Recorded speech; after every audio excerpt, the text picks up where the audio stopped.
Faire analogie avec la Bible, il fait partie de ce qu'on appellerait les catégories prisées, les catégories privilégiées, les anawim, les pauvres, la veuve, l'orphelin, voilà, celui qui est malade, celui qui n'a pas où dormir, celui dont la vie est menacée, voilà.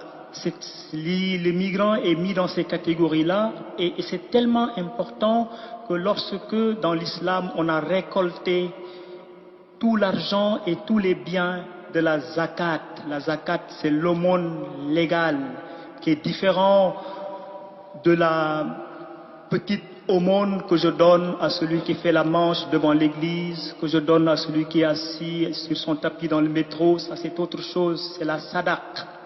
Voilà, il y a la sadaq et la zakat, c'est l'aumône légale qui est donnée à la fin du ramadan. Et le musulman ne doit pas manger le repas de rupture du jeûne de ramadan, le repas du Eid al-Fitr, il ne doit pas le manger tant qu'il ne s'est pas acquitté de donner la zakat, l'aumône légale, qui est calculée sur un pourcentage bien défini sur le revenu. Et parmi les cibles privilégiées auxquelles sont destinées cette zakat, cette aumône légale, c'est le réfugié, Ibn al-Sabil. C'est important que nous sachions cela et que nous en prenions conscience et que nous continuions vraiment les efforts que nous faisons, puisque je pense que la première orientation, la première destinée vers laquelle nous nous réfugions, notre premier lieu de migration, d'immigration, c'est le Seigneur.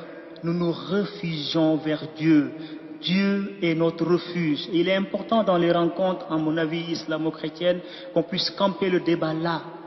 Voilà. Si nous, à mon avis, si nous campons le débat sur la dimension religieuse, spirituelle, la dimension apostolique de la foi, eh bien, nous avons la chance d'échapper à beaucoup de conflits, beaucoup de tensions, qui, à mon avis, font que nous nous décourageons et nous considérons les autres comme un risque, comme un danger, etc. Même si effectivement il y a un peu de cela, il ne faut pas être naïf. Le premier, en tout cas dans l'islam, dans le Coran, l'immigré, le réfugié, c'est d'abord auprès de Dieu. Vous l'entendez souvent dans les discours, dans les mairies ou dans n'importe quelle réunion avec les musulmans, quand ils prennent la parole, la première chose qu'ils disent, Bismillah ar-Rahman ar-Rahim, et seconde chose, A'ouzou billah minash shaitan rajim, A'ouzou billah, je cherche refuge auprès de Dieu. Parce que le plus grand danger, à mon avis, face à un migrant, c'est l'ignorance, c'est de ne pas le connaître. Connais-tu ton frère musulman qui est en face de toi? Et dire à ton frère musulman, est-ce que tu me connais assez? Faisons connaissance, cela est important. Et faire connaissance est une chose merveilleuse dans le Coran. Dieu va dire, je vous ai fait hommes et femmes, je vous ai créé d'ethnies, de tribus, de langues, de couleurs différentes pour que vous fassiez connaissance.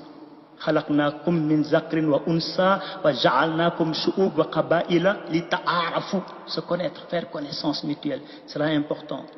Le migrant est une opportunité parce que je pense que nous pouvons partir de ce que le Coran dit. Le Coran dit plein de choses qui peuvent être très opportunes pour nous lorsque nous allons en contact avec les musulmans. Le Coran va dire, vous ne devez pas contraindre quelqu'un en matière de religion. Il ne doit pas y avoir de contrainte en matière de religion. Et cela, il faut que nous le réaffirmions, que nous le disions clairement.